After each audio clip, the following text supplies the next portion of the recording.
authorized to fire at will.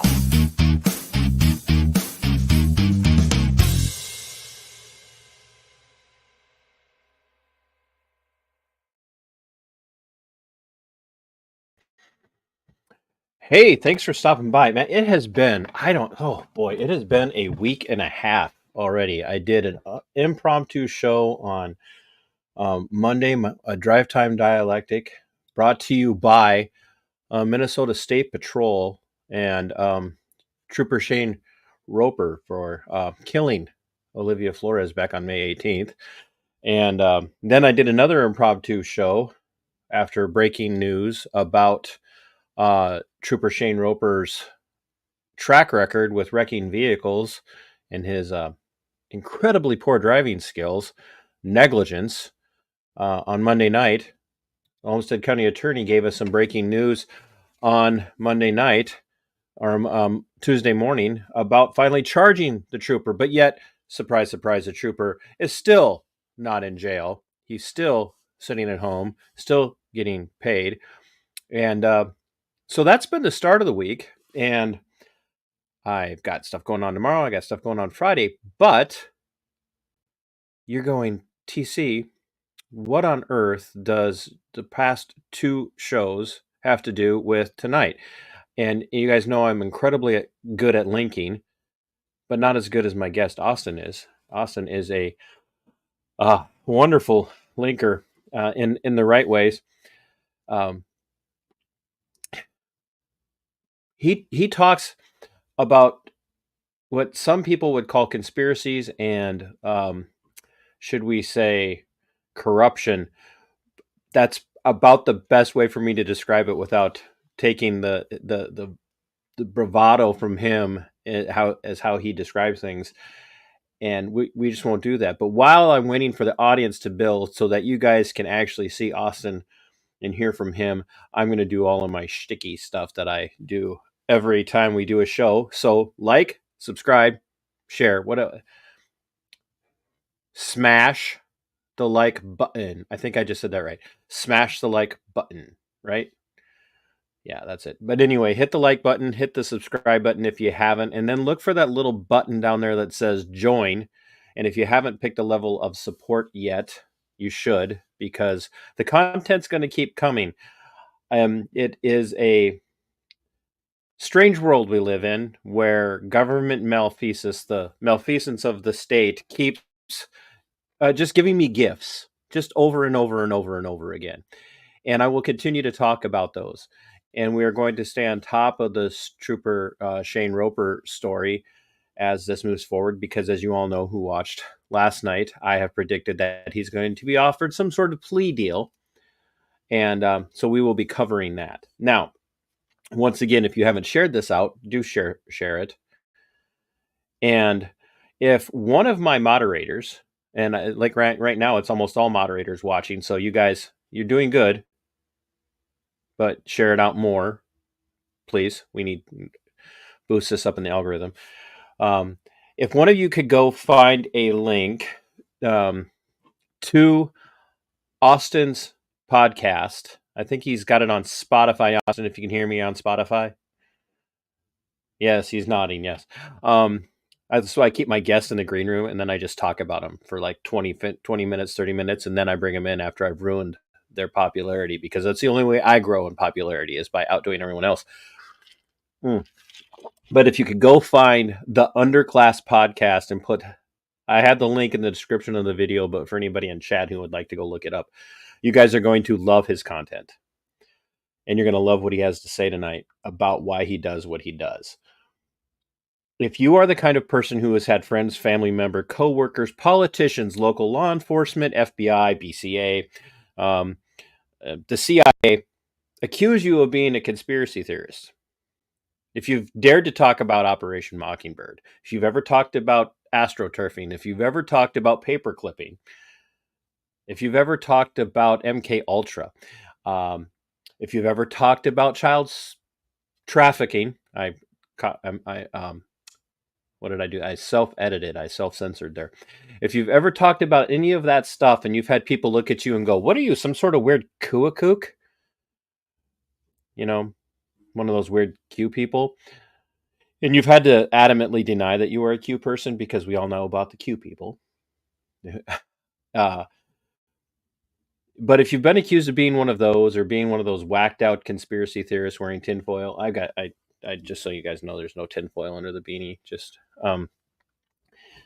Austin is the guy for you, because I can only imagine the things that have been said about him since he started his podcast, and then he also runs, and some of you saw my show with Jose Gaizan from the No Way Jose podcast, where we talked about OKC and Terrence Yeeke, who, by the way, did not kill himself. He runs in those kind of circles. And when you run in those kinds of circles, a lot of people say a lot of things about you. They're just not true. And I've never asked him this question, but we're going to ask him pretty much right out of the gate tonight, just how many false accusations have been made against him. So once more, subscribe, bell notification icon, share it out, join as a channel member. And I'm still looking for a channel member who is willing to go to the producer level, because if you go to the producer level, you will get credit as a producer of the show, both in the description of the videos that I put out, live stream and pre-recorded. And I will mention you in a positive way for once on my show, live stream, even if you're not here to appreciate it. So without any further ado, I feel like I should have your really creepy, deep music. I don't know what that is, but I'm just like, it's like sometimes I just want to listen to you when I'm sleeping, because you have the most like ASMR-y voice and music when you do your show. And I'm Thank like, you. if I listen to this when I'm trying to sleep, That's hilarious. I'm going to have nightmares. So, Right. So Austin, thanks for doing this. We've been talking about it for, it feels like months. It has been a minute, but I'm happy that we could finally make it happen, though, man. Like, You're busier than all get out. Jose's got you well, working like a honestly, slave, it's like. really just been like the past month has been a whirlwind, because I had family come visit, and then, which was awesome, but then somehow it's I like how you had to clarify. I had family come visit. I mean, it was awesome, but right. I had a great time, but then of course somehow there's no actual like discussions being had behind the scenes, coordination taking place, but somehow I have one of my oldest friends for like 3 years, 3 out of 5 years, honestly, the past 5 years probably, I've had them come out to visit like once a year, and it seems like no matter what, they always come either back to back or just so close together that it's just like it's a little bit too difficult to try and deal with as far as your schedule is concerned, and like it derails everything. And so of course well, you keep doing your podcast the way you're doing it, no one's going to want to visit you. I know, right? Dude, I have to compartmentalize things, I'll be honest. Like, just as far as honestly just discussions with friends and family, because I don't want to be that guy who's almost I ruined it for you tonight, so that's well, I just don't want to be the guy who's kind of jamming it down their throat and then right. make it just, who wants to be around someone who continues to force things upon you that you might not necessarily even want to know, right? And I think that has Such a perfect commentary on our society, though, Austin. I mean, I know, I get what you're saying, because you're like, you don't want to be that guy. Yeah. But even without being that guy, you're saying so much about the people who don't want to be that guy. 100%. And honestly, man, it's half the reason I started the podcast was I'm like, well, why else am I researching all of this shit? And then beyond that, I needed someone, some sort of like-minded community that I could bounce ideas off of, have a discussion about these things without coming out the gate, striking all of the third rails and right and the partisan blinders immediately cover the eyes, and they're no longer open-minded to even kind of having the conversation in general. And so usually it becomes scream and run away, or a lash out and shoot the messenger, which naturally that happens. And so, but Oh, we all have oh boy, do I get that. right. Too often I've felt that personally, but it's been good for me, because just the evolutionary process of kind of, how it is when the veil really first falls and is removed, and you start to see below the surface in regard to a lot of these different subjects. And it it's first of all, it you have to restructure your entire paradigm, that just how you believe the structure of power kind of exists in general, right? I like to the man behind the curtain, so to speak. And so it's just, Yeah. I'm always curious now to see behind that mask, right? To pry the mask off and see as much of the truth as is available to us. And so it's been an interesting process, because I've realized we all have this kind of knee-jerk reaction when we first stumble into this community of thought and these circles, and where we want to run and save everyone we love and care about. And you Oh, quickly realize through what. it's funny because you tackle, I mean, topics that I'm familiar with, and some that I Mhm. don't. Like and I won't get into specifics yet, but you tackle things that I'm familiar with and stuff that's in my wheelhouse as far as what I listen to. And I've never told you this, and I haven't announced this um publicly, but your show's replaced or actually helped push several people out of my top 10 Wow. because of the work that you're doing with Jose and what you do with your own show. And I'm not Thank saying you. that to puff you up, because I already got you here. So, but honestly, you're doing your series with Jose on his platform for No Way Jose, called Already Dead. Yes, sir. And you're also doing your own, which is the Underclass Podcast. And so Mhm. when I say it's in my wheelhouse, it's because it's addressing a lot of the things that I talk about from a historical perspective. Mhm. Because obviously, when you're doing research, you're researching history, Oh yeah. Yep. and that's like, I listen because so much of what I talk about that's current events and even evergreen or even recent past is Mhm. linked to what you talk about, which is what would get people like you and I labeled conspiracy theorists. Oh God. Yeah. Yeah, and I mean, we all should know by now that that label was created out of whole cloth, basically, by the CIA to cast doubt on anyone questioning the Warren Commission report in regard to the JFK assassination. And as far as conspiracy theorist, the term in general is concerned, and we shouldn't at all be surprised that that's the case, right? Like, but Correct. I always found it important to at least acknowledge that I'm not going to allow, at least myself psychologically, I'm not going to allow them to, um, you know, to tar and feather me by me embracing that term the way they meant us to embrace it, which is a complete and total dismissal.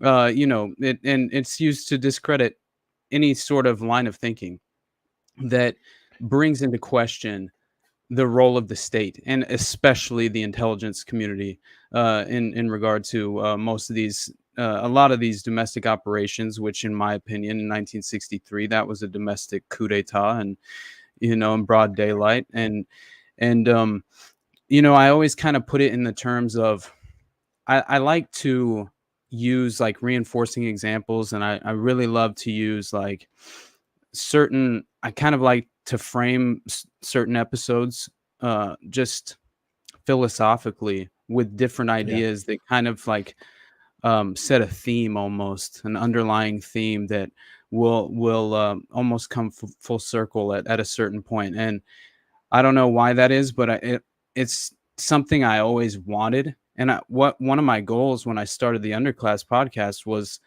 I was so desperate to like bridge this gap of like, you lose all credibility if you mention Pizzagate, right?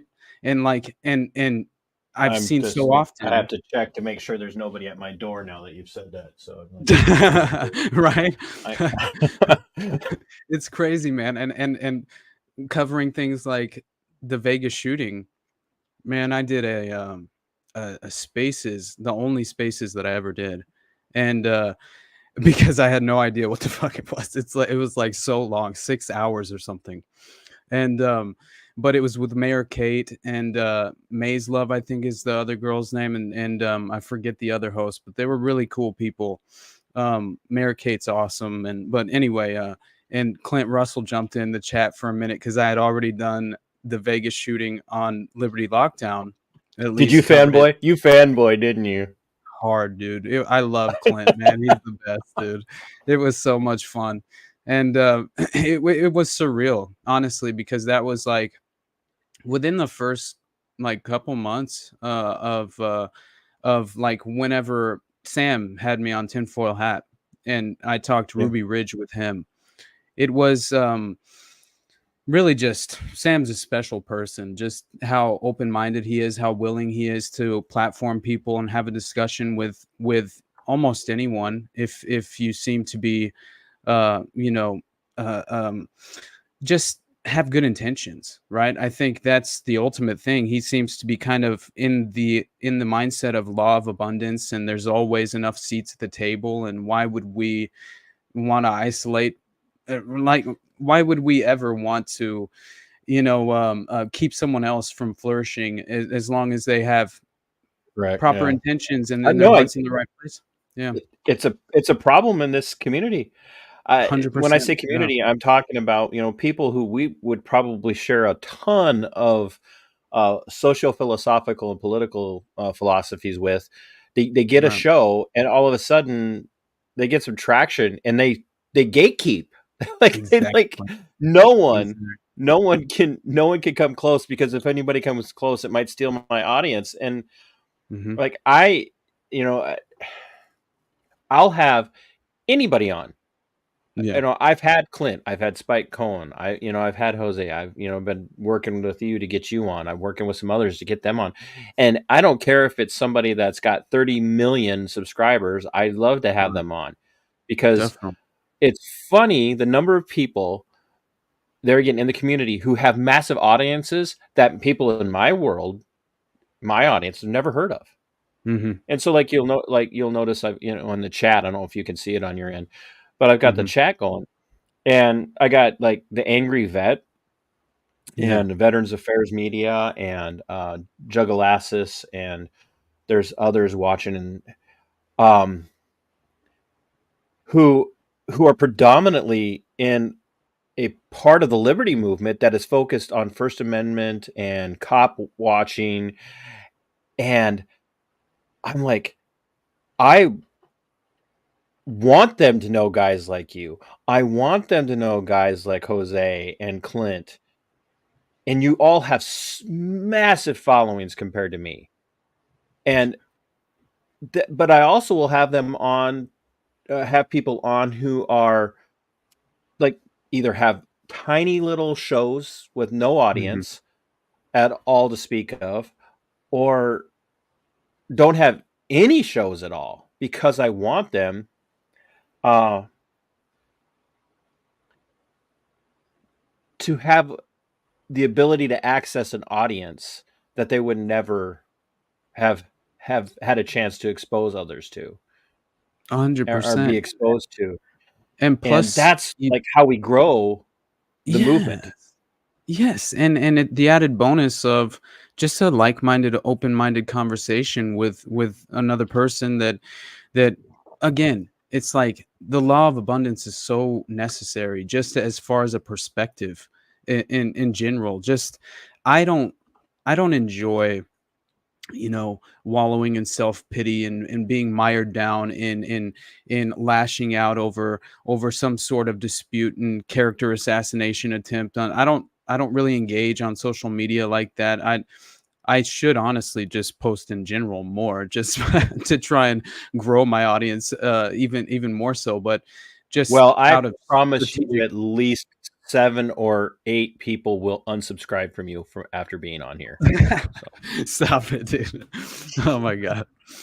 But no, I just think that we can never have that mentality, otherwise we cease to grow. And what is the point of that? And all you do is you become a magnet for people who share that negative energy.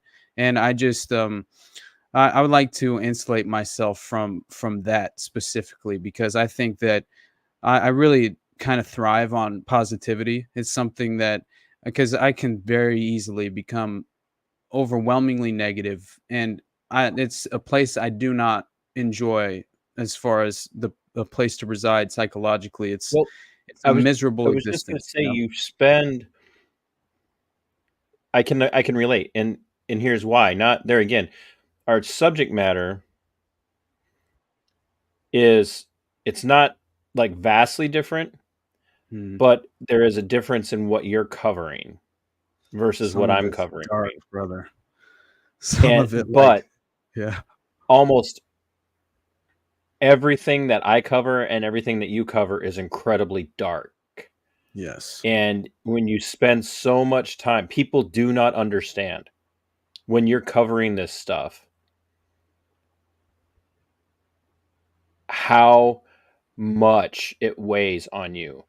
And man. in particular, I don't know, and I'm going to lead to this. I don't know about you, but like today, just like literally minutes before, well, you were sending me, where's the link, bro? I'm like, hey, here's the link, and I never sent it. But as you're sending me that, I actually needed that break because because as you heard me in the intro, I'm talking about this story about this trooper who killed Mhm. this 18-year-old girl in, in criminal vehicular homicide back on May 18th, and we since May 18th we've been waiting for not resolution but some sort of conclusion as to whether or not they're going to be charges since May 18th. Right.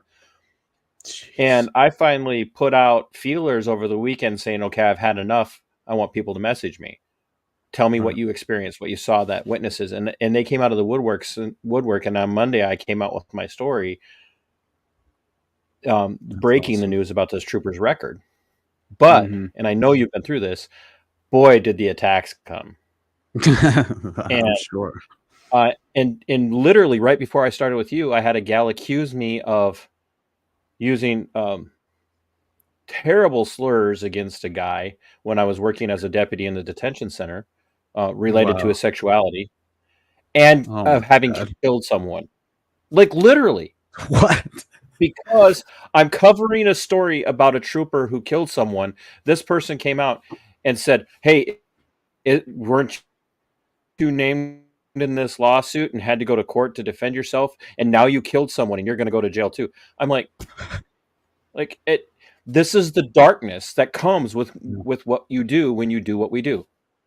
Oh, no doubt. And Yeah. even though there again our subject matter is slightly different, they're very linked, and it's all about how bad the state is. And I wanted to point that out when you said that earlier. You said the state, and everybody in my audience knows I don't talk about government. I talk about the state because we don't have Right. government. We have the state. Exactly. But Exactly. Austin, you chose a very unique name for your show. And by the way, I got to throw this out here. You want to know who you remind me of with your content, by the way? And I don't know, Who? this may or may not be a compliment. Martyr Okay. Maid. Oh man. You know what I'm is so crazy that you say that?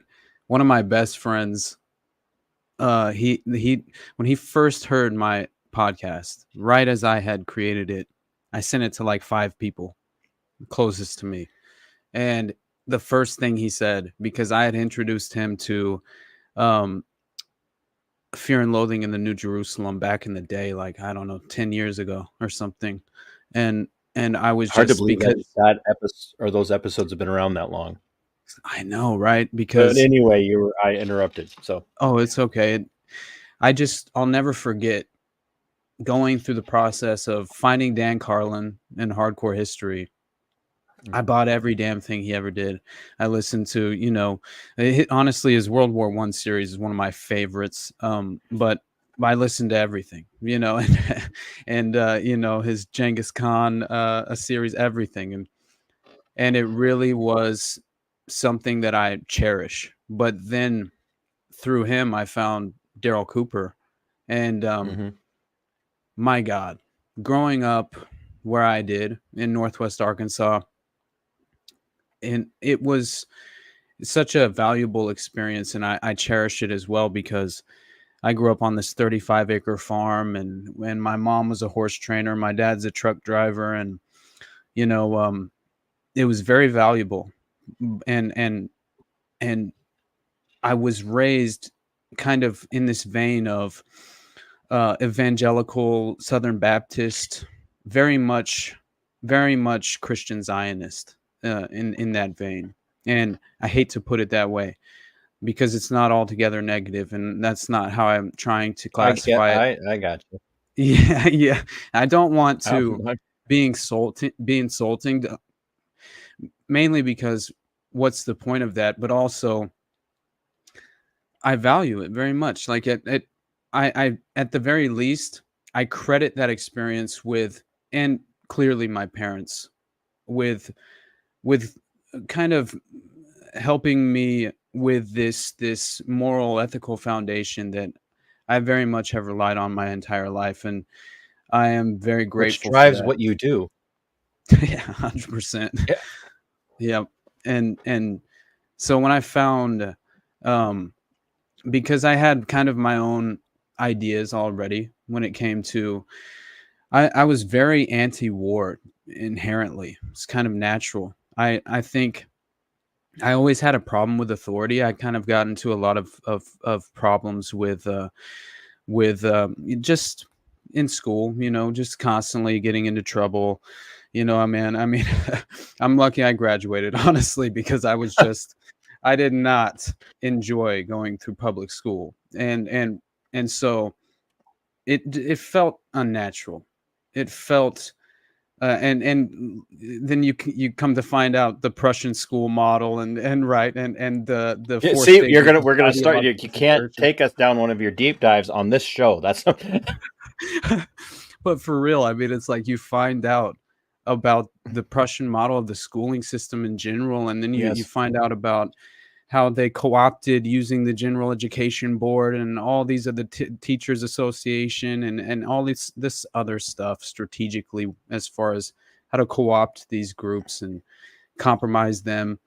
And then you have Yuri Bezmenov talking to G. Edward Griffin about the 4 stages of ideological subversion and explaining how cultural Marxism has been pumped into the soft heads of our youth, generations of youth in this nation, and it's already too late. And that was that was then. It's just like I don't mean to be a black pill, and I honestly I like to steer away from the black pill because I think that there's beauty and hope in this world, and that might be just that. And by the way, I reject collectivism in almost every aspect of the philosophy, and I 100% believe that is what cultural Marxism was intended to do, was to just root it out of us, our individual nature, our individuality, it's everything that's special in human nature that is usually, more often than not, inherent within us and natural, and it has to be conditioned out of us, and that's never been more clear to me, like, honestly. And so going through all of that, just my own personal experience, also having run-ins with like sexual predators in my school, many different teachers in the school were, I had, one literally went to prison, while I was there, the other one right after I'd graduated, and it's just like, and there are even more examples than that. And this is a small school considered to be a very a very it's a very popular school. It's supposed to be a good school, and so once again, I think all it is public school is used to indoctrinate your children, right?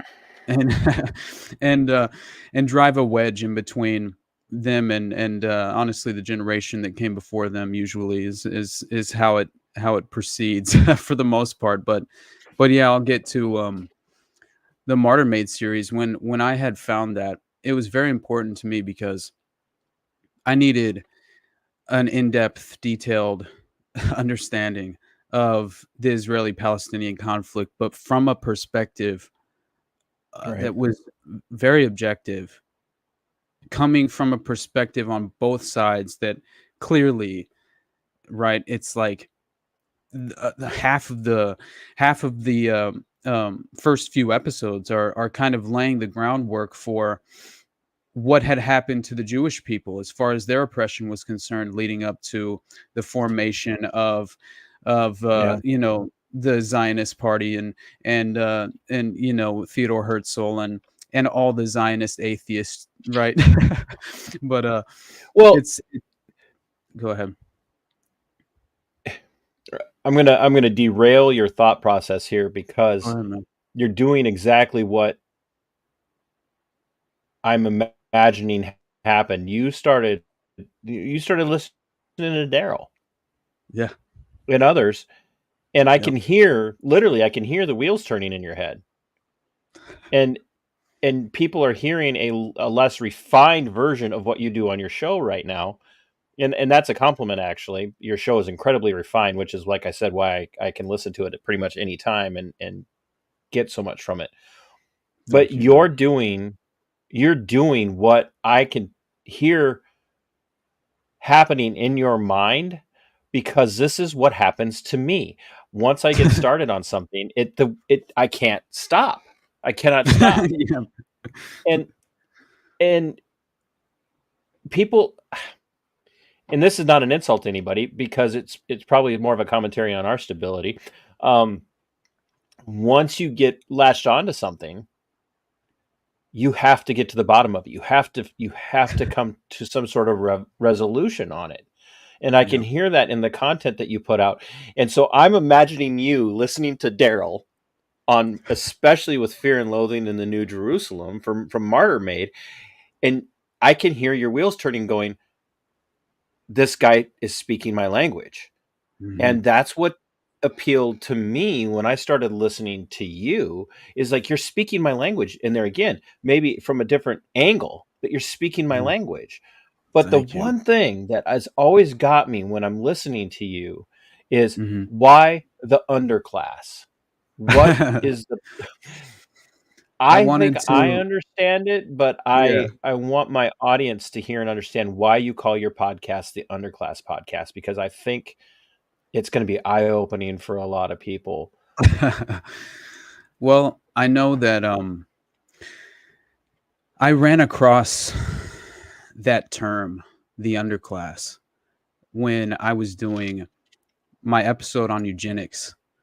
And it was really a long time before, because I had just included it in that episode after I'd started the podcast because it was so perfect, and it resonated with me because I had heard also Whitney Webb referenced the underclass in when she was covering something in regard to these new age capital markets that are basically trying to natural asset markets and all this other stuff where they're basically attempting to charge us for the air we breathe, basically. You know what I mean? Like it's totally crazy, but it's another aspect of the Agenda 2030 sort of tiptoe toward totalitarianism that, as far as the path You to the couldn't say that again if you wanted to.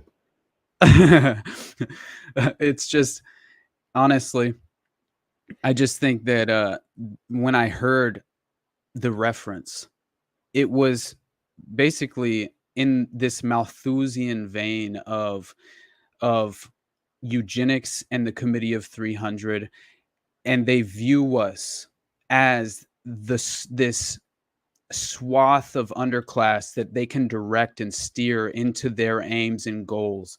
And it was put in that exact way, in those terms. And forever it resonated with me after I heard that, because it's almost the same vein as the conspiracy theorist term, right? Use it as a pejorative, use it to dismiss and discredit people, use it to mainly just raise question in the mind of the average person who isn't maybe as well read, or who isn't maybe as plugged into some of these subjects. And especially not, I'm obsessed over intelligence operations. For some reason, it blows my mind what's on the record, because that alone is so much of a smoking gun. It's so damning that all you have to do is be exposed to that alone, and your paradigm has to shapeshift before your eyes. It's like, oh my God, what is government capable of? Right. And you continue to ask that question, but in a different way.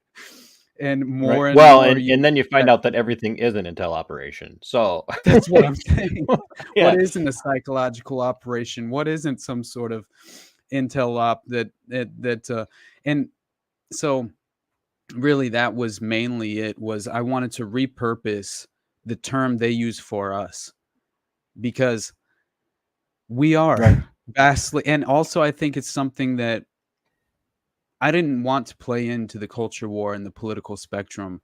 I think that we all share a common enemy, and that common enemy is the state, right? And I Yeah, think absolutely. that is my ultimate goal, is that in the end, we can quibble over semantics and argue over these small, minute details over, The left versus right paradigm. yeah, over Yeah. this subject or that We're- subject. But in reality, we share a common enemy. And Lao Tzu, know your enemy. And that was always something that I just strategically, it's the way you should approach life. And so, no, I don't fall for the political theater anymore. I I just want everybody to understand. You just heard a guy from Arkansas who grew up on a 35-acre ranch farm with a truck driving dad refer to Lao Tzu. I just want everybody to pick up on it, and that's not to pick on him. Okay, maybe a little bit to pick on him, but you are going to run into educators, college professors, politicians who are they're not going to understand that reference. They're not going to understand what he's saying. And that's one of the reasons why I love what you do, because there's so much depth, so much intelligence, so much intellect and philosophy in what you do. Thank that you. most people are going to tune in and they're going to be like, wow, this guy's deep. And one of the places where that hit me was on a personal level is your deep dive into the Franklin Bank scandal.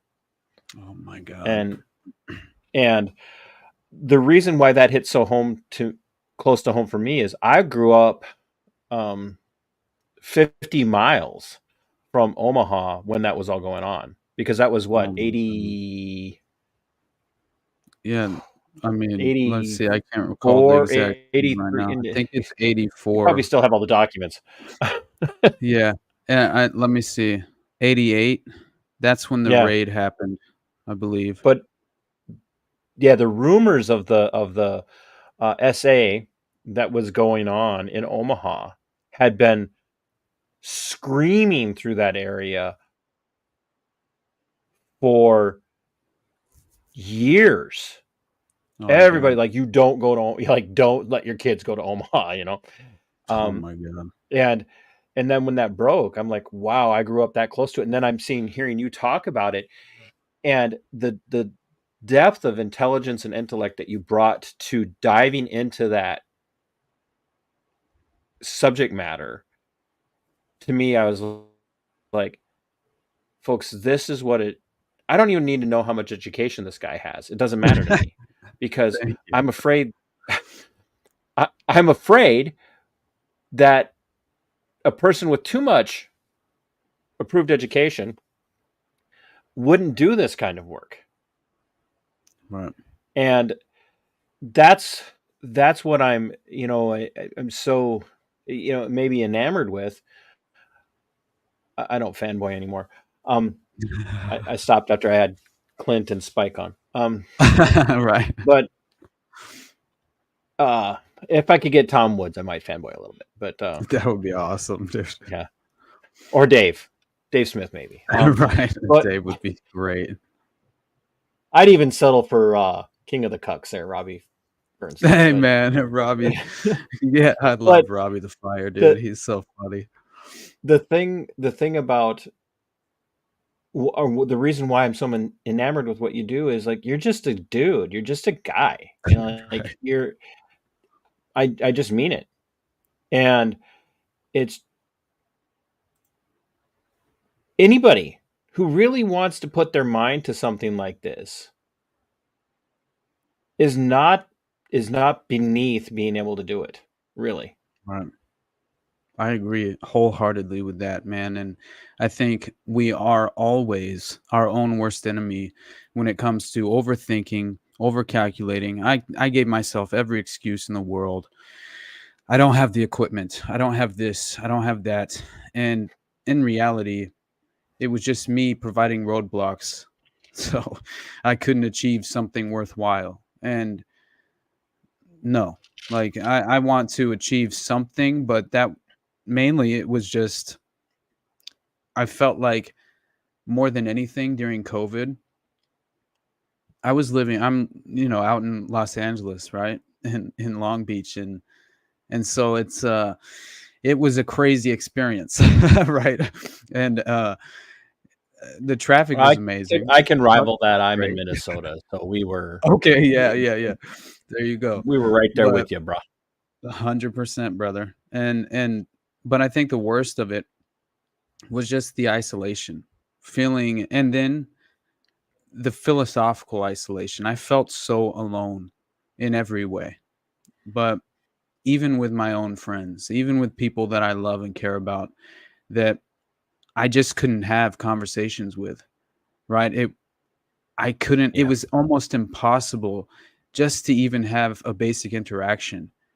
And that is, I feel like it's been so lost so quickly, so forgotten so quickly, when, my God, like, it affected us to such an insane degree. Seeing my family they don't even behave and interact the same that they used to pre-COVID. I mean, the entire dynamic has shifted ever since. It almost highlighted the political divide within the family itself. And I think that's by design, honestly. I think that was a part of the PSYOP involved. Yes, it was about... Yeah, go ahead. Finish your thought. No, you go ahead. I'll just freaking spiral, man. Well, no, I've been telling everybody that 2020 was never about that virus at all. It was never about the virus. It was always about pushing us to see how much they could control us and how far they could push us. Period. That's what it was about. And I don't mean this to be offensive to anybody that's watching or right now or watching on playback. The vast majority of us proved, and for those of you that are exceptions to this, good on you. But the vast majority of us, save a handful, said, "Oh, you can push us as far as you want." Right. My God. And I think that ties in so well with the work that you do, because excuse me, I'm choking up here. It ties in so well to, like, you did your episode about, I should have them all right here. But you did your episode talking about the ranch in Northern Cali. Oh man. I cannot remember what you called it, but it's, the place where like all these people, like the Manson family, Mm-hmm. and the link to Jolly and West Oh yeah. through all of that. It's And insane. and you look Altamont, at CIA providing LSD, specifically yes, the Orange Sunshine, a yes, compound. and Crazy. you look and it, all of it. You could go from all of that, just going back to this recent, kind of this otherworldly history that we have for anybody that's 60 and under, Mm-hmm. but especially people who are born in the 70s and into the early 80s. Mm-hmm. That's that part of we're on the verge of that life, but that was Right. a different world. But you go back to that different world that's out of time and out of sight for pretty much everybody that you and I are going to operate with today. And what happened there has direct links and direct connections to everything that's happening now, and everything that they did then has Yeah. taught them how far they can push the American population and the population of the world, ultimately, really, who they can push, who they can't push, and how to isolate the people that they can't push, Yeah. and how they can get people to just jump without even having to push or use acid on them. Mm-hmm. Just how they can manipulate and get people to go along. And 2020, to me, wasn't the culmination, but it was the first run at testing everything that they've been indoctrinating and inculcating into the American population for over 60 years, Oh yeah. ultimately. And when Yeah. I listened And to that episode, I was like, holy crap. That's what hit me. Is that that's Mhm. what 2020 was about. And I've been saying that for longer than I even known about your show. But when I heard your show, that's what hit me. It was like, that's what this has all been about. Dude, I 100% agree, because I think that So it was great having you on. Have a good night. right, they're always evaluating and analyzing their benchmarks, right? Like Operation Lockstep, the report from Iron Mountain, the Great Reset. They're all just rebranded versions of the same agenda, right? And it's just, to me, all they're consistently doing is pushing the window of allowable opinion, the window of what we will actually, as far as like the restructuring of global society. That's what 2020 had, as far as, I mean, what was it?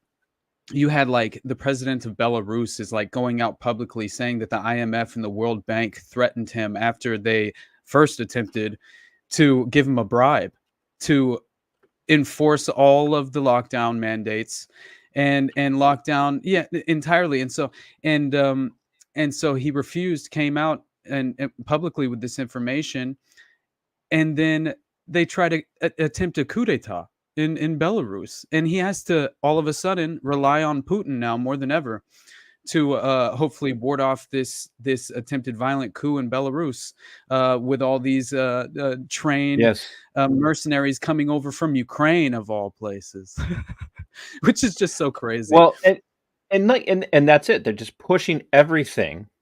They just Hmm. push and push and push and push and push. And everything that they've done is I don't know if we want to go so far as to say that this is what they wanted.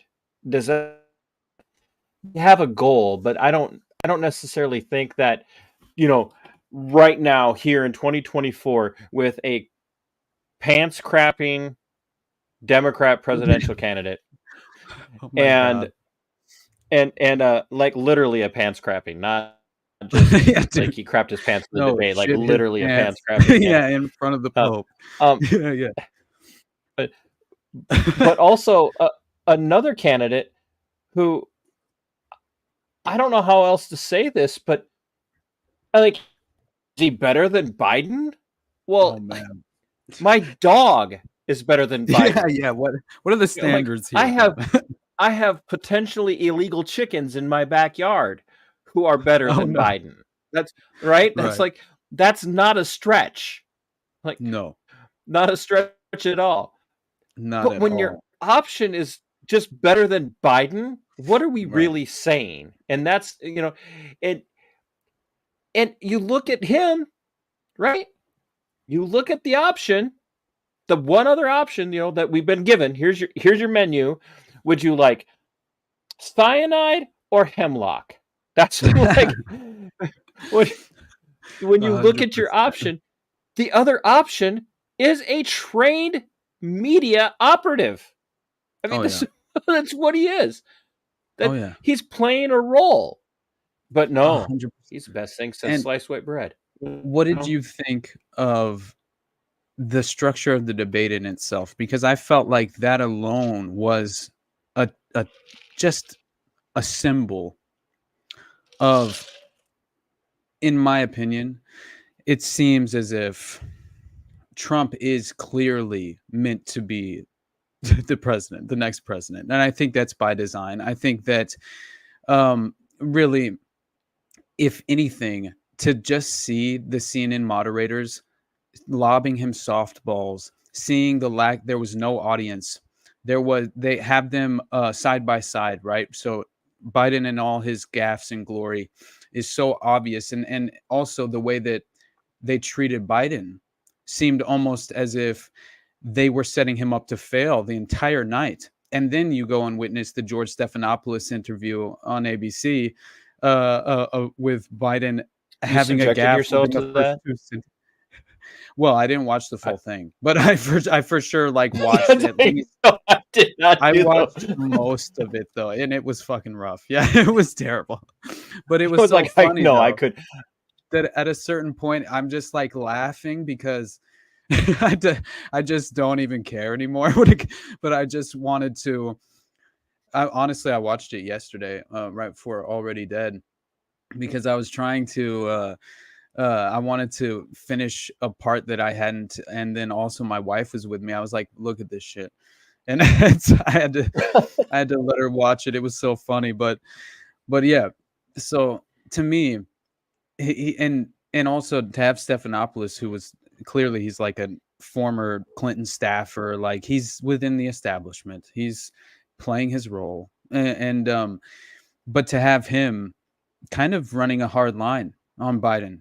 And during that alleged, makeup interview where they're attempting to save face, but it didn't really seem to do that. And so for me, it does more than anything. I'm leaning toward he's being hung out to dry in some sort of strange humiliation. No doubt about it. I've been telling people for a year and a half that their entire goal has been to replace him at the convention.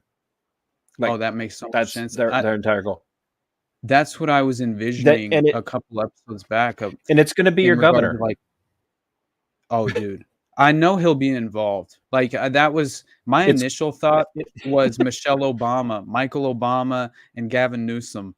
But then I was like, you did it. Right I know. Could you imagine? That would, but honestly, I don't know, because I also thought that they wouldn't want Michael Obama to fail and lose to Trump. Just the optics alone would be bad for any future opportunity. And so more than anything, it seems like Kamala would really play the easiest and most viable role. She's so unlikable. I mean, so it's just clearly there's no way that she would actually beat him in some sort of election scenario. But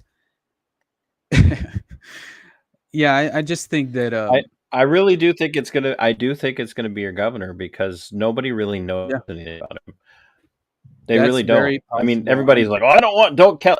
I did an episode with a friend of mine from here in Minnesota who sits in the Minnesota House of Representatives, and I titled it "Don't California My Marxist Soda." Oh my God, that's great. And so a lot of people are like, "Well, I don't want to California my state." but they don't really, but they don't attribute a lot of what is happening in California to Gavin Newsom, Newsom. Dude, that guy's right? like what? They don't Nancy really. Pelosi's They just know nephew that or some California is shit. always. They just know California is always in their minds always been where all the lefties hang out, Right. and Oh yeah. they don't understand just how bad he is, and Dude, he's yet Patrick how Bateman straight up. Guy's a yes psychopath, he is, man. but he's absolutely like adored by people in a Yeah. cultish way. And Remember during what my COVID when statement a he year and gets a half ago, caught at the yeah, restaurant? just gets away with things that like just uh, he's a celebrity without ever actually having been a Hollywood celebrity, and that's Mhm. and yet so what I think I've seen in my envisioning of this is at the convention, Mr. President Biden's just it's gonna become so clear, and his health is gonna take a nosedive, and Gavin's gonna step in and sacrifice, and he's gonna say, I don't want to abandon my state when we're making all My of God. this progress and headway, but for the sake of democracy and the sake of the country, I will step into the role and I will become your presidential candidate. And I can see it. all of the brain dead will vote for him. They will vote for him I agree with that. because he's the governor of California, you Yeah. know, and he wouldn't be Oh the yeah. first brain dead presidential candidate from California at all. No. But No. we've gone really far afield. I knew this was going to happen when we started to actually talk. So you and because we deep dive on stuff, and so it's easy to believe it or not, when you deep dive, it's very easy to get sucked down a rabbit trail and Oh into a yeah. rabbit hole. People don't understand that is like it's very squirrely. Squirrel. Like, Yeah. Oh you can yeah, get man. distracted. It's very easy to get distracted when you do this stuff. Um, as you've done your research and you're digging into these things, how much time do you decide to commit to a particular topic as you're doing an episode? And how are you, if you want to pick an episode that, comes to mind for you from your stuff, Mhm. as you're picking a topic and you're deciding to do an episode on it, how much time do you actually spend on it? And how much do you find it impacting your thought process? As far as you said, you don't like to go to the black pill, but I'm like, I don't Right. like, I tell people I don't want to go black pill, but then I'm like completely black pilled by the time I'm done Mhm. saying I don't want a black pill. Right. Yep.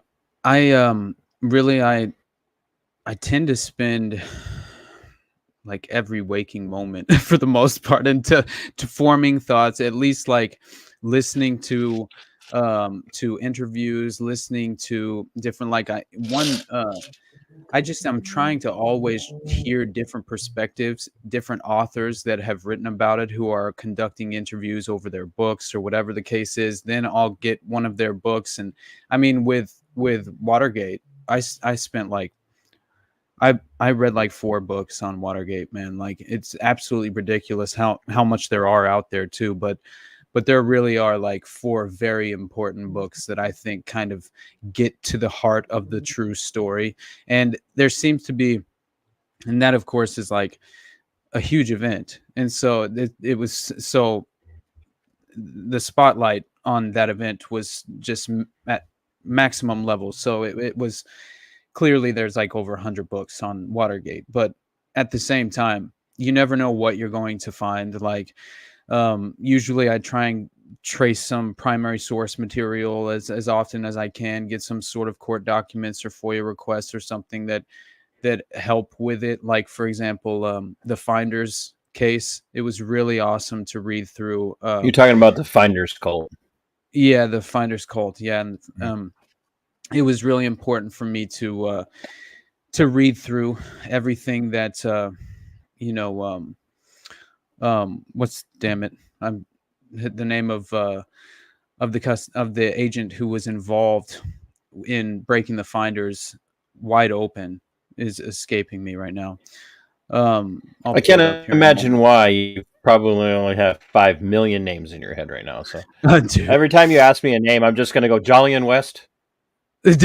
Well, he basically comes up in all of them, so it's not really a bad thing to a bad strategy, but yeah, I just think that it's really overwhelming once you realize how many threads you can tug on, you know what I mean, especially when you're trying to come up with a narrative that is at least conceptual and coherent. Right? But the Yes. worst part is that I'm not attempting to just come up with a narrative. I'm actually attempting to, at the very least, get us to a point to where we can almost lean a certain direction as to how we feel that we should conclude, right? At the very least, our takeaways. And I don't attempt to think for my audience. I really try not to do that. I try and kind of just lay the breadcrumbs and you kind of conclude yourself. You discern for yourself what you believe is potentially the takeaway narrative. And my ultimate goal is always to undermine the false narratives that have really won the day and introduce an alternative narrative to the story that makes much more sense, because that's been my experience just through all these different subjects. I usually don't take on a subject without knowing that I can strongly undermine the official narrative, right? With an alternative narrative that's much more, just it's much more rational and logical. And in the end, when the evidence is laid out in front of you, it's impossible to deny as a possibility. And that's usually my goal, right? Is that I want it to be impossible to deny, right? As a possibility. So that's go ahead. You got Bep Solar Bear. He's been very consistent in following and watching for a while now. But he has, and I'm surprised that this question's come up when he says, "What's black pill?" If you were going to give the Underclass Podcast definition of the phrase "black pill," what would that be? Basically, the not black to put you on the pill spot, just get it right. Yeah, right. It really just means that you've lost all hope in the current system. I would think, and that which, by the way, that seems much too accurate as far as my perspective in regards to my perspective. You're like, all of a sudden, you know what? I am black pilled. Right. Never mind. Yeah, I'm like, honestly, you know what? man, Nope, I'm black pilled. Right. But I think the black pill means, I guess it's more than just the lack of hope in my mind, because it almost implies this negative connotation to just the future in general. And I want to shy away from that, because that is just a negative outlook. But I think there's hope within realizing that the current system is inherently flawed, inherently corrupt. And so I think that the black pill is maybe just a misinterpretation of things. And you tend to kind of lean back on it when you get a little bit more sloppy and tired of trying to convince yourself otherwise. It's easy to fall into the black pill, because, my God, man, once you realize that there are levels of intelligence that have not only facilitated, child trafficking, right, and human trafficking, but have honestly propped it up in many ways and then covered it up, utilizing assets in the media and the courts, overthrowing prosecutors, replacing prosecutors, replacing judges. You can point to so many different examples. Which, by the way, we could use a lot more like replacing of judges, just in a positive perspective. Oh yeah, Um, no, definitely. I want to touch on something that you just said, because so many of your shows, of your episodes, do focus on the child sex trafficking Mm, aspects, and it's been going on for decades and decades and decades. yeah. And here's where I have empathy for a lot of the QAnon kooks, the Q kooks. No offense if you're a QAnon guy, but I, there's something odd about No, what I see. There's something. it felt like a psyop from day one to me. Right. Dr. Rechtenwald and I talked about it a little bit before I even had him on the show, and then we touched on it briefly when I had him on the show. But we both are like, before the show, we're like, it's a complete honeypot. It's just an absolute, honeypot. Yep. But the similarities in some of the things that we all know to be true are reflected in what is sensationalized in Q. Yeah. Which is why I look at what happens with Q and I say to myself, that's what makes it a honeypot. It makes it a psyop. Because they take these things that are right in front of you, that are a reality that everybody can address and say, okay, we can admit this. Yes, this is happening. And they go, okay, so how do we take this thing that are all willing to acknowledge as a reality? How do we take it and turn it against them? Oh, Right. adrenochrome. Yeah. Right. Right. Like so they're drinking the blood of children, and I probably just like got this video.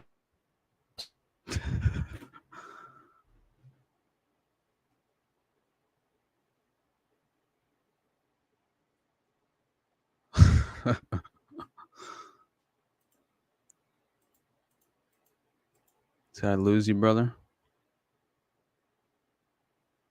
Struck. You cut out just for a second. I didn't hear you. What was that last part?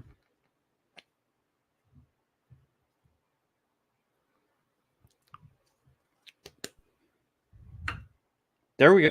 Did it freeze for you? Yeah, it froze for me. Yeah. That happens right when we bring up the one thing. Hey man, I'm not at all surprised.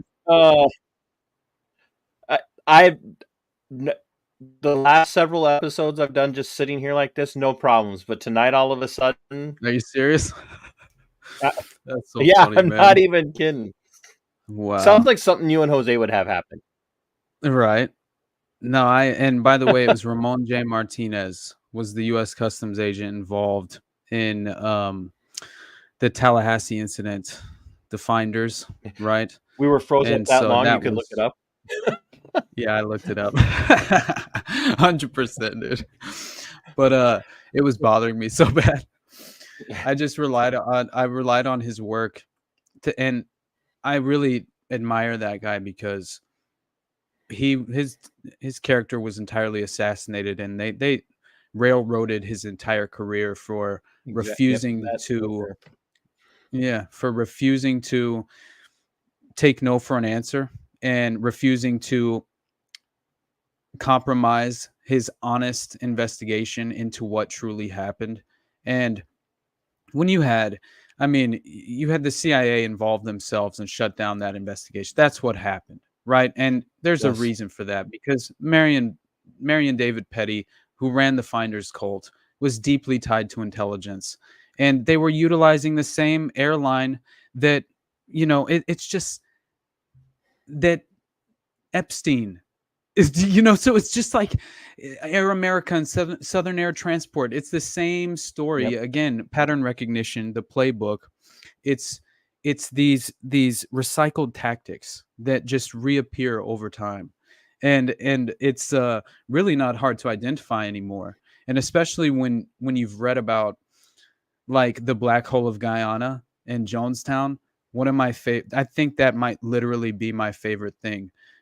Just the story in general was Jonestown, mainly because your Jonestown report was mind blowing for anybody who hasn't ever dug into it. Thank you.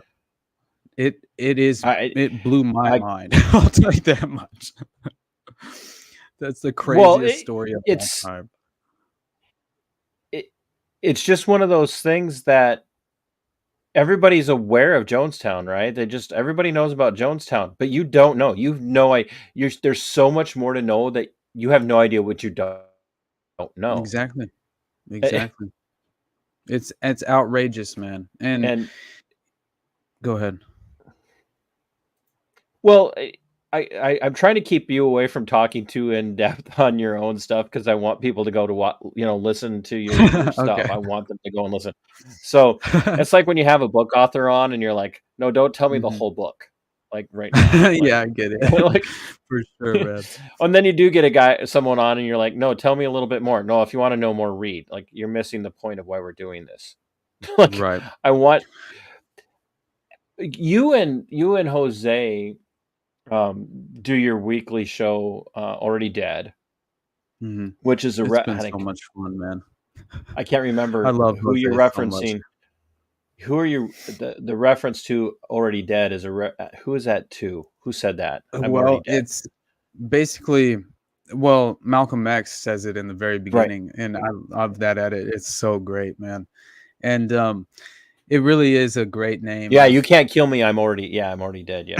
Yeah, it's just I am a man who has been dead already. It's just like it's just perfect because you can't hurt me. I'm not willing to compromise, right? Like I'm not willing to compromise the message. And I think that alone we need. I think being a martyr is ridiculous and usually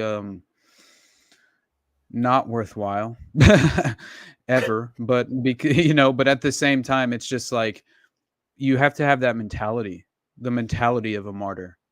And I think that alone, just refusing to sacrifice your principles, it's like Ron Paul says, and why I used that message in my very first episode ever.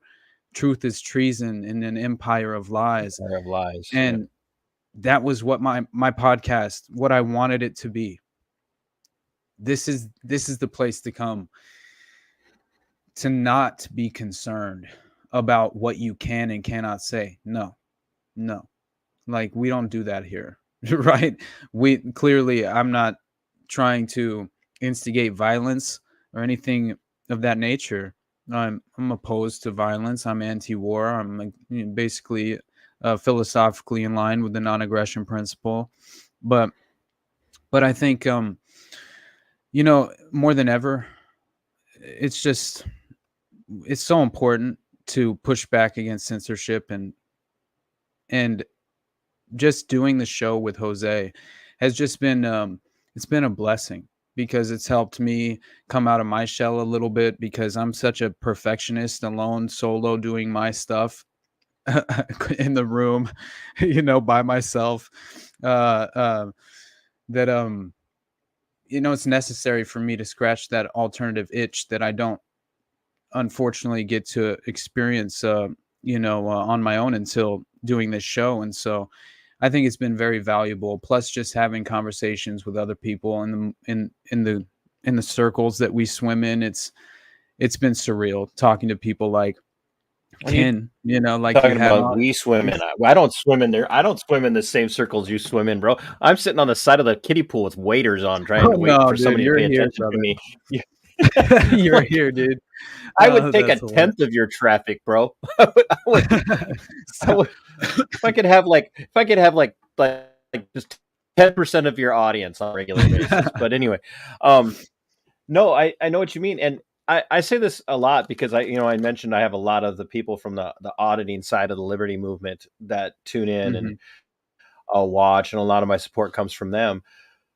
And I've been really thrilled with the number of people that have come to my channel because of the work that I've done with some of the auditors that are out there, and have actually stuck around and come and listen on a regular basis, because I say on my own, I'm not the sexy content that you see from auditing channels. And I don't know if you watched much of it, but what the auditing channels are, they're like, when it comes to the liberty movement, they're kind of the sexy in your face influencers in that regard. They're out there like boots on the ground. I've done some, and I do some. I just handle things a lot differently, but I do a lot of commentary, and that's why I do the interviews. If I can find an auditor, you want to come on, let's have a conversation. If I can find someone, like you, who will make the time to come and talk to somebody like me, I'll have them on. I'll have Jose and stuff on. But I'm not the sexy content. I'm not the person you're going to come to watch a fight break out, in the sense of, getting screamed at by a cop and thrown on the ground and have handcuffs put on them. I'm not saying it won't happen in the future, because of the way things are going, It probably will. But there is a reality in which we can't all. I want to say this very carefully, not from an self-editing perspective, but we can put ourselves into these circles where it's just an echo chamber, where you're sitting down with someone who only says "yeah, bro," all the time to everything that you're saying, and there's never any interaction at all. And when that happens, it doesn't matter how exciting your content is. It doesn't matter how fun it is for people to watch. If people aren't learning from your content, if they're not being challenged by your content at all, you've got a problem. And and that's what, especially when I'm streaming on my own and I'm just, kind of doing monologuing or commentary live, I interact with my audience in ways that I wouldn't normally get the opportunity to do. And I told somebody last night, I quoted Spooner, or I shouldn't say I quoted him. Bip, stop. Bip, you're not allowed to dissent, and you still owe me like 1,400 super. You still owe me super chats. You never got to your $60 last night on the show, by the way. But I told one of the people listening, because he said, we've got to get people back to the Constitution. And I said, paraphrasing Spooner, either the Constitution was never created to do what we were told it was created to do, or it's wholly inadequate to provide the protections we were told it would provide. And and I don't bring that up to make fun of that person. I bring it up because I had to read that for the first time myself, to pull away and then have that conversation with other people. And I was wholly indoctrinated. I came from I had clearly my ideals were not. I had no real understanding. I could not actually explain the philosophy I claim to embrace, which tends to be the case, right? But yes, I came from the public school indoctrination, but more than that, I think I was more kind of steered by the celebrity culture aspect of things, right? This, honestly, a lack of culture in general for youth in America, where they kind of reside within this Hollywood celebrity icon worshiping. It's just a very strange place to be, because most of these people are suffering from some sort of identity crisis, because they didn't really line out their foundational principles at any real extent. So they suffered because of that, and most of the time they find themselves feeling, I think, more sort of, they have this insecurity, this deep insecurity that, and I know, because I really felt this, right? And I didn't understand why I was claiming to embrace progressive values, right, at this time. And it took just being willing to, one, I had to go through making some mistakes in my life where I had to really reflect on my own life personally and decisions I had made to get myself into certain circumstances and situations that were unfortunate and unnecessary. And so that alone forced me to personally reflect on my own life. And therefore I became much more willing to accept the idea that I could have been wrong. You know what I mean? I think it's just so ridiculous. No, not a chance. Yeah, you're right. But I mean, honestly, that is truly the case for a lot of people. And so when you begin to try and engage with them at a level where you're hoping to have some sort of constructive conversation, you'll realize that that's a lost cause, and it's nearly impossible because unfortunately they're going to have to go through that very process themselves to be able to save themselves, because you can't save them. And I've realized that over time. And so all I can do is try and meet people where they are the best I can. But that doesn't mean I sacrifice my principles. That doesn't mean, right, that in any way, I'm being immoral because I'm allowing them to be who they are. That's not what I mean. But I do find it important to try and just have a constructive conversation, or don't have one at all, but make that decision, because there's a way that you can at least hopefully get across personally something to someone, no matter the situation. And I think that that's always been a goal for me, and I almost sigh off my own friends and family sometimes. I'm like, I get them to think that we agree on something, but yeah. It's just hilarious. And then all of a sudden, before you know it, they're like willing to listen to something they might not have been beforehand. It's just kind of funny, but brother, I just think, go ahead. I just think principally, like when I did my Ruby Ridge episode, one of my first episodes, I'll say, like, my process was very strange. As far as the veil being removed in my red pill process was really witnessing stolen primary 2016, right? That kind of helped me very quickly identify the political process and how corrupt that it truly was, and how controlled the political process is in general by the parties. You know what I mean? So it's just like all of it was eye-opening for me. But then I had read Dirty Wars and Blackwater recently, before that had happened. And so I was kind of in that vein of like this progressive, thought I was a socialist, didn't understand anything fundamentally about the economics whatsoever, hadn't read even Henry Hazlitt, just I was unaware. And so I it was just a strange process, because then I was introduced to Scott Horton, and that destroys everybody's worldview. Destroyed. Just 100%. I'm like, exactly, dude. I have them as well on my shelf. And but do you have? Is it signed? Let's see what's going on here.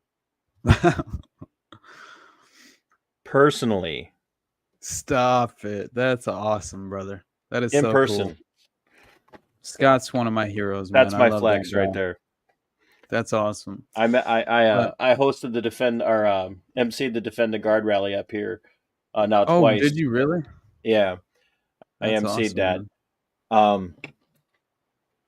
And Scott spoke at the first one that we had, and so I got to introduce Scott and then go have dinner with him afterwards. So yeah. That's so cool, man. I admire Scott so much, but when I read, but you were saying how Scott destroyed your worldview for you. So. He destroyed my world. Yeah. If anything, but Scott needs to remain the same. He's so wonderful. I just wish he was more open-minded to the New World Order. But I totally Yeah. understand. He's I like, totally understand. come on, Scott, just get with the program. Yeah, for real, brother. He's so great though. But Oh, wait, Bip. Now we're talking about red yeah, pills. I'm Yes, we sorry. are. All right. Yes, we are. I'm And sorry. nerd alert, are you kidding me, Bip? I know what you do for a living. So Oh, and Bip, you're not allowed any more comments tonight because you are not fulfilling your obligation from last night yet. So, that's so great. But that really helped because he, through it was really Dave Smith, and that connection as well was very helpful. And I just love Dave. I think he's just phenomenal. I think that he's so valuable in every way, just in, at the very least, spreading the philosophy. I think his perspective and approach is just, it's just extraordinarily valuable to the movement, really, as far as just waking up. But have you ever talked to Monica Perez? I love her, but I haven't talked to her. I went on Paranoid American just after she had been on, actually, but I had listened to her for a while, like can't remember when, like, but I found her definitely during COVID. I don't think it was before, but yeah, I was listening to the Propaganda Report like constantly at that point when she was doing it with Brad. We'll get you guys hooked up. I would love that so much. She's so brilliant, dude. Oh, she's because yeah. I had her on, and it's my philosophical crush, right. Yeah, it just, you could say things like, yeah, I really respect Scott Horton and Dave Smith, but you can't I'm not gonna have a crush on Scott or Dave. right. As handsome as either of them may be. Right. That's great. You know what happened for me is you're talking about how these things came in and they change your worldview. Mm-hmm. And this is why I love having people on to talk to them. And we've been at it now almost an hour. So I'll get ready to wrap up with you here, but, or almost an hour and a half, I should say. But what happened for me is I had a lot of these thoughts. I was never neocon. I was never a neocon, but I was raised kind of that old school Midwestern conservative. And I didn't understand why I was those things, kind of like what you were saying. You were a progressive, but you didn't understand economics, but you just knew you were a progressive. I never understood my patriotism until I was able to, in my conservatism, until I started to really think about it and started to do deep dives in a way before podcasting became the rage that it became in 2020, right? I mean, there were podcasts obviously before that, but nothing like what we saw take off in the build up to the COOF virus. Right. And so for me, I was that small L libertarian perspective long before I even understood who any of the real libertarians were or what. Yeah. And I started to just look up thoughts and philosophical perspectives that I was having. And that's how I got plugged into people like Horton and Smith and Tom Woods and Monica Perez, right, and so many of the, the Clint Russells and all of that. And, the Jose's and, even Reed, who hasn't put out any content now for almost 2 years, just because his like living his life. Yep. But to me, it was stepping outside of the echo chamber that was I call it normie cons. People who just are conservative because I'm conservative and I was raised conservative, so I'll always be conservative. Right. It's like watching an episode of Cops. Well, I'm a cop because my dad was a cop and my dad's dad was a cop and his dad was the first cop. And that's the same thing with, normie cons. I'm a conservative and my dad's dad was a conservative. And I found that wasn't me, because there were things that conservatives I could agree with a lot of them on, but there were other parts of the conservatism that I was just like, That's not conservative. That's actually progressive, and that's actually totalitarian, and that's actually Yeah, tyrannical. And 100%. like, so you just want power so you can tell other people what to do, and Yeah. and claim you're doing it for God, or claiming you're doing it to preserve Oh the yeah. country. Justify it And however. It's the how tyrant within them. right. And like, so really you are exactly what you hate about the left. Yep. And it took coming to that and watching and finally saying, okay, enough. Watching people applaud. Minnesota is a perfect example. We hate the governor of Minnesota because he's a tyrant and he's a Marxist, totalitarianist. But we back the blue. Right. And I'm like, well, your governor wouldn't have the power to do any of the stuff that he's doing if he didn't have guys and gals with guns willing to enforce it for him.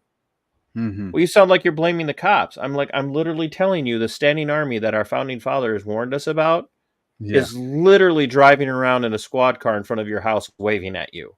Like, Oh that's yeah. that's But like, meanwhile, you have the intelligence apparatus running ops like Operation Fast and Furious, and running guns to cartels, and running guns domestically to violent groups that are literally their guns are tracked to the Eagles of Death metal concert, and in all of this. It's absolutely absurd what is truly happening that you can point to that and has all been of those proven. organizations that you just mentioned, Yeah. the CIA, the DEA, the ATF, Uh-huh. the FBI, used to be the love children of the conservatives. We need Oh all yeah. these organizations, right? And I'm like, Yeah. what? For what? To do Waco? I mean, No, it's what do war we on need drugs, them bro. for? Come on, man. We got to fight the war on drugs. Oh yeah. Oh. It was they were smoking, they were cooking meth, right? Wasn't that it? At Waco. That was what they would always say. And Yeah. it's just like, oh my God, man. They had Like, dummy grenades. yes.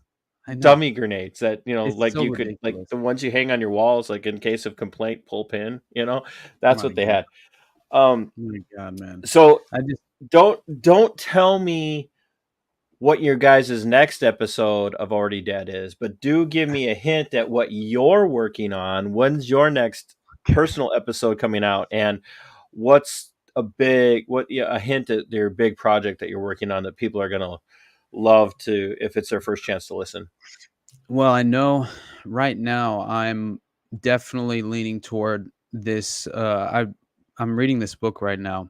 I'm almost done actually. It's not even that long, but I got it yesterday, and it's called The Psychopath Machine, and I ended up getting it in today, and it's only like 170 something pages, but it's by this guy named Steve Smith, who was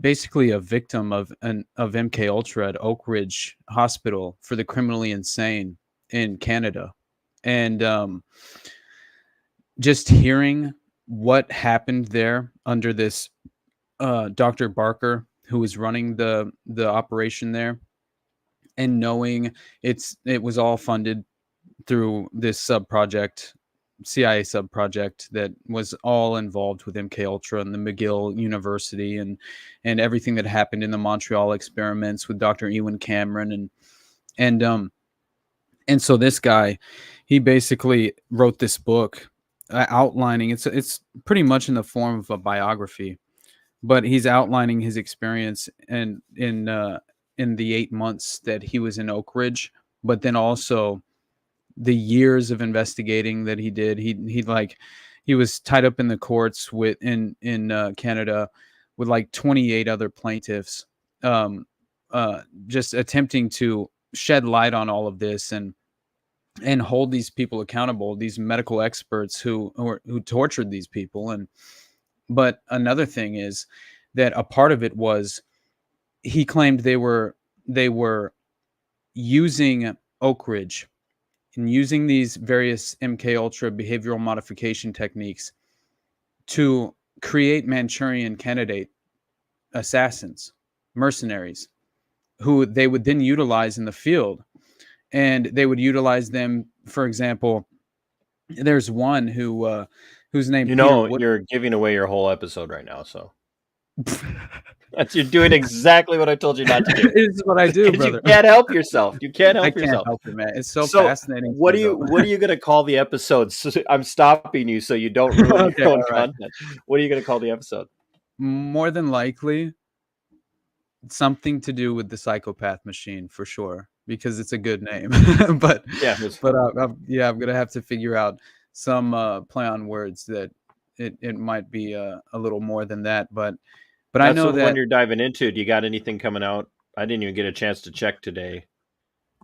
Not really, because I'm mainly the rest of this week I'm focusing on one. I'm trying to click back into Watergate mode because I'm gonna film we're gonna record part 3 of the Watergate series on No Way Jose tomorrow night, and more than likely we'll finally get into the burglary itself. Because you mean finally after it wasn't all just the burglary, right? No. I spent the first 2 episodes talking to Jose about the power dynamics involved with the CIA and the FBI and the Houston plan and all this other crazy stuff that the dynamics are very important to understand. You guys are going to be the first people that have ever made Richard Nixon look sympathetic. Yeah, and then I pull that rug very quickly out from under because there's some really terrible accusations being thrown around. But it's gonna be an enjoyable one, I'll tell you that much, man. So when can we look forward to your next personal? When the psychopath machine? Do you think in 2 weeks, week? More than likely, I'll be done by the end of next week, I would think. That's the ready to publish, or ready to publish. Finally have your script done. Yeah, I should be ready to publish by that. You should just start using AI, bro. Just start using AI. Like, what could go wrong oh God. In a show that's all about technology and how it's used against us? Why would you be afraid to use AI on your own content?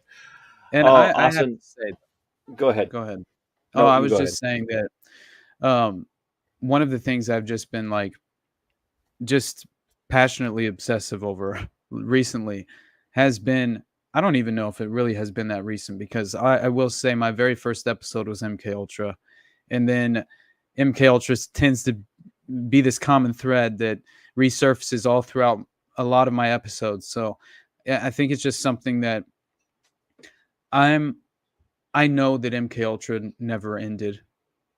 They 100% are still using these tactics and techniques. To what extent? That is where I'm curious. I want to provide as many examples of modern day MK Ultra as I possibly can, because I think, just like PatCon, it never ended.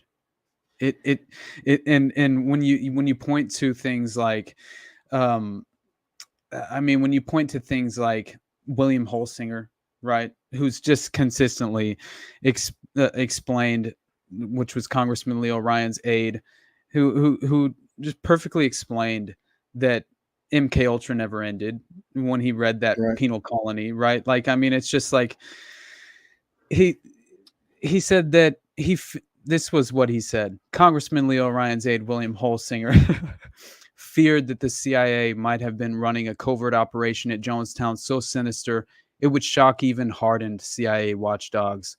In 1980, Holsinger, who'd already discovered Richard Dwyer's presence at Jonestown, who's a spook, by the way, CIA operative, received a paper from a professor at UC Berkeley called The Penal Colony.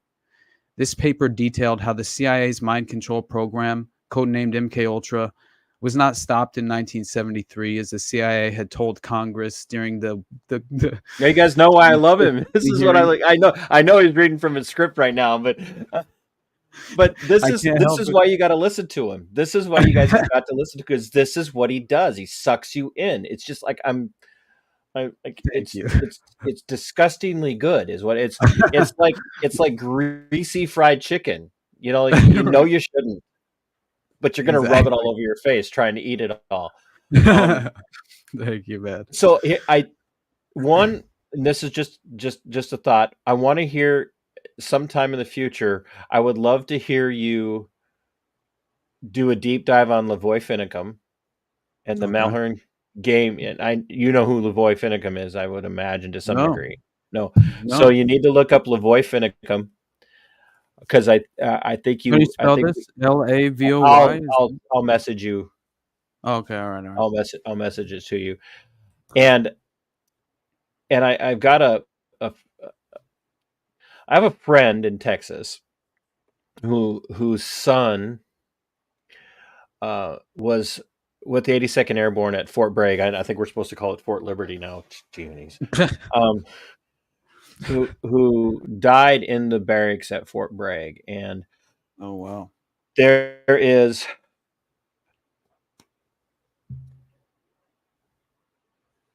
been a rash of unexplained deaths at Fort Bragg.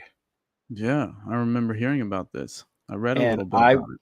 I would love to have. I pushed on Jay Cashless.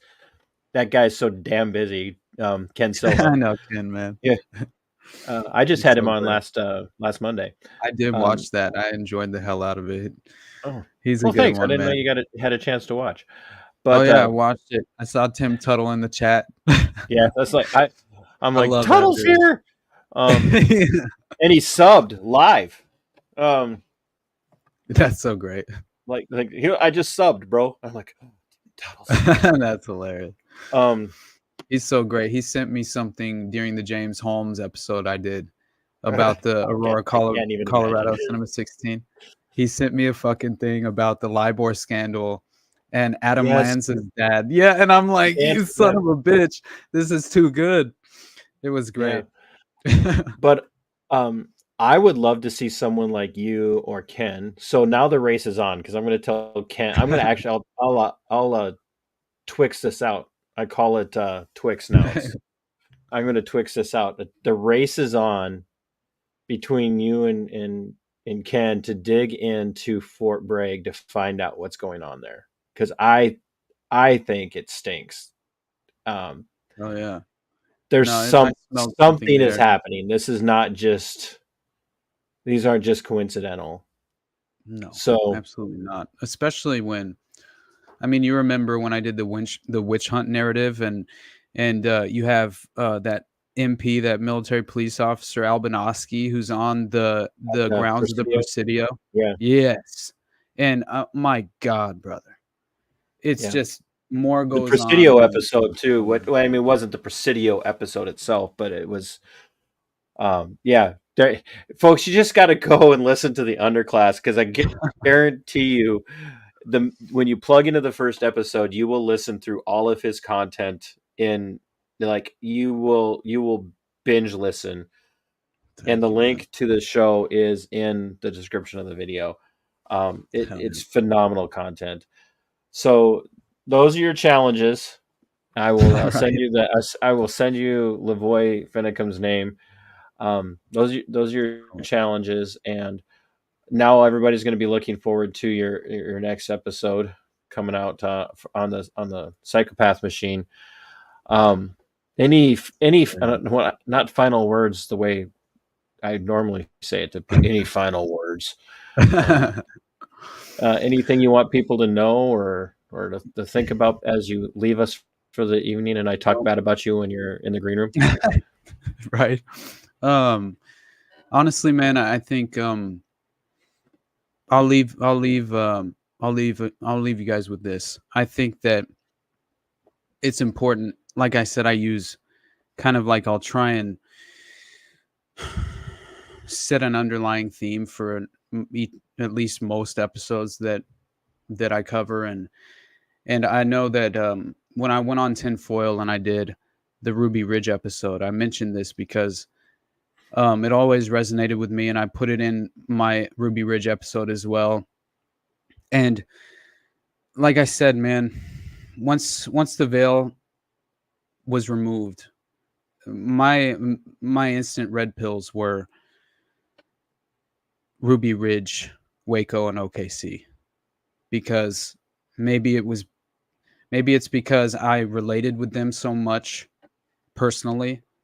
Randy Weaver, man, I felt like I was little Sammy, man. I felt like I was the little kid growing up on the farm with his BB gun, with his gun and his Mini 14 and his dog, and it, I'll never forget this. I'll never forget that feeling. And reading what Sarah said happened to her, what happened to the family, man, it broke my heart. And I cried like a little baby. But I think that I have been just driven to maintain my philosophical opposition to the state above all else, because it's inherently immoral and unethical, and I don't want to participate. And so this Tolstoy quote, it from 1908, grappling with the concept of government and its role in society, basically bringing into question the morality of the mere existence of the state. He wrote, "Understand then, all of you, especially the young, that to want to impose an imaginary state of government on others by violence is not only a vulgar superstition, but even a criminal work. Understand that this work, far from assuring the well-being of humanity, is only a lie, a more or less unconscious hypocrisy, camouflaging the lowest passions we possess." So my goal is to spotlight the true nature of the state, with an emphasis on exposing the evil horrors imposed by the vulgar superstitions of the unconscious hypocrite in all of us. And I think Ruby Ridge, Waco, and OKC, there's nothing that you can point to that makes a better, compelling argument that we share a common enemy, right?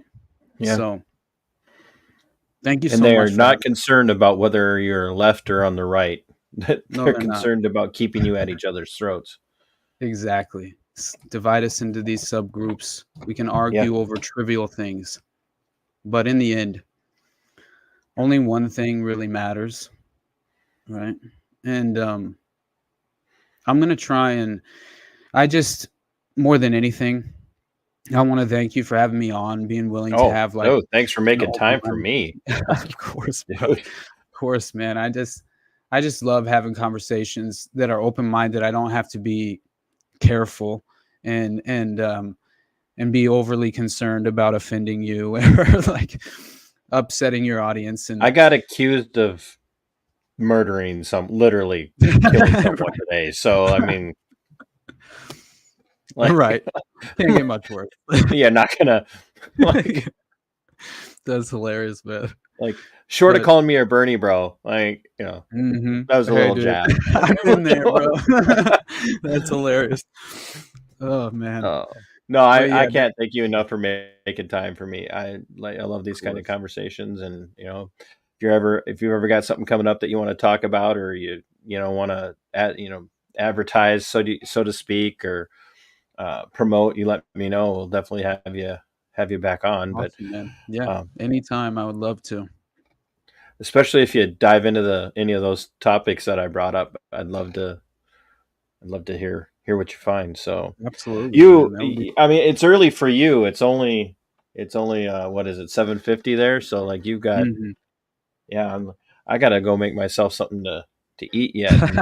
And it's almost 10. I'm 53 years old. I gotta be in bed before 10:30, or I my bones start to fall off my body. My God.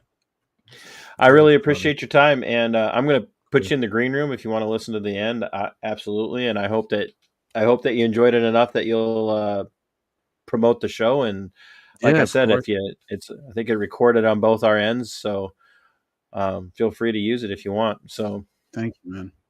Really appreciate your time, and thank you so much for making me feel not insane. Because when I listen to your stuff, I feel not insane. which may not Awesome, be a compliment to you in the end. I don't know. So, that's great. I think it is, all right, man. man. All right, buddy. Thank you again, brother, and Well, thanks thanks to for the your time again. audience. Honestly, later, brother. All right, we'll talk to you later. Folks, this, like I said, so many of you hear me say this. Like, I do my Monday night musings, and I almost always have a guest. Sometimes they're politicians, people running for office. Sometimes it's somebody who's not libertarian minded, but maybe they're a conservative or centrist, or they have stories that I think need to be told. And then I have the Libertarian Lowdown series, and that's why I do it, is so we can have people like Austin on, and so many of the other people that run in those. I can't even say run in those circles. That it's not my, it's my circle. In as much as I stand on the outside of it and move around it in the orbit, because I don't run in these circles. These people are so much more popular than I am. I'm just a dorky guy from Southeast Minnesota who likes to cause trouble for the state, and that's why I'm so attracted to Austin's content and everything that he puts out. You guys are hurting yourselves if you don't listen to the Underclass podcast. I'll tell you, it's not one of those application type shows where you are going to listen to it and go, oh, I know immediately how I'm going to fix everything in my life. That's literally not what it's about. But what it will do is it will help you see and understand and hear that a lot of the things that make you scratch your head and make you think that you're going insane, you're not insane. When the people call you, as we talked about in the beginning, when people call you a conspiracy theorist, own it.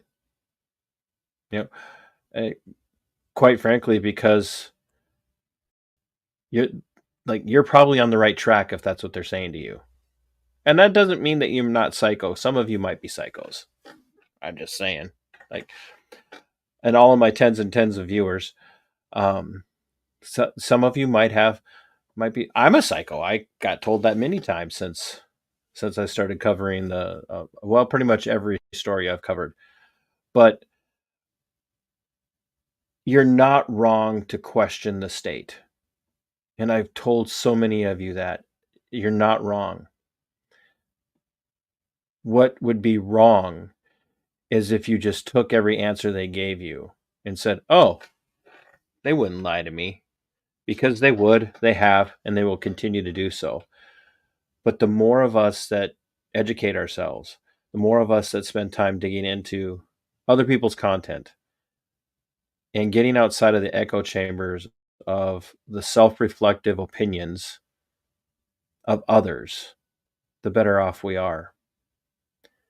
And you don't have to, like Austin said, you don't have to jam this stuff down people's throats.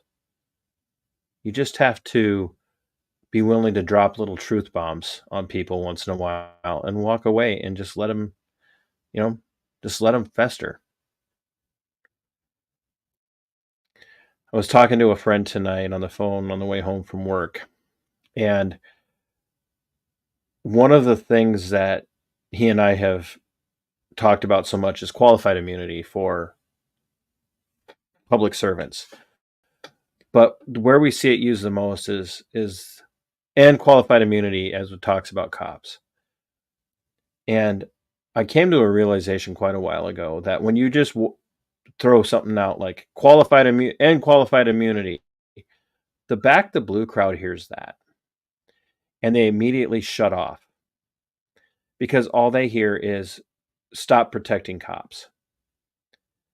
But if you have that conversation, and this is what Austin was referring to, is sometimes you just have a conversation. Instead of just throwing out these one-liners like "and qualified immunity," just look at somebody and go, did you know that your mayor and the prosecuting attorney of your region, they have qualified immunity too? Did you know that judge who just let all those pedophiles go without any prison sentence, did you know they have qualified immunity? How would you feel if we could remove qualified immunity from people like that. That's how we start to make changes. We just don't throw out trite one-liners. We just throw out, like I said, we drop little truth bombs and we get people thinking. Because what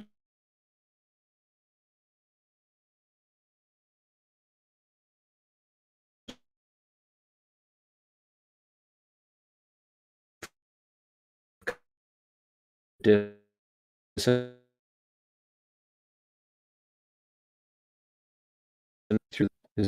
we go. I don't know what's going on tonight, folks.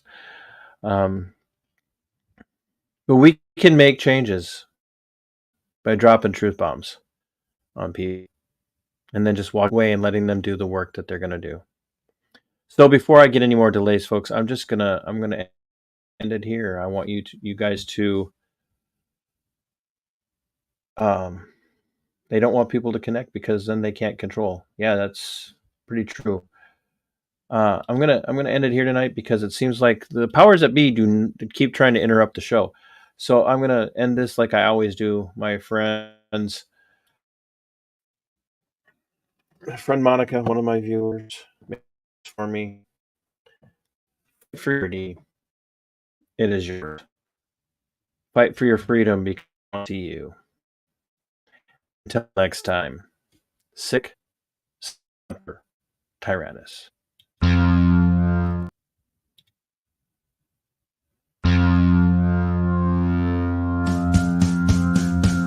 Go for liftoff in T-30. Stand by for further instructions, Minnesota Black Robe Regiment. Secondary guidance systems engaged.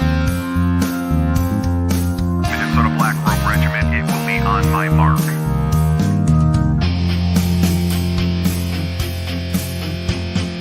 All systems on a go.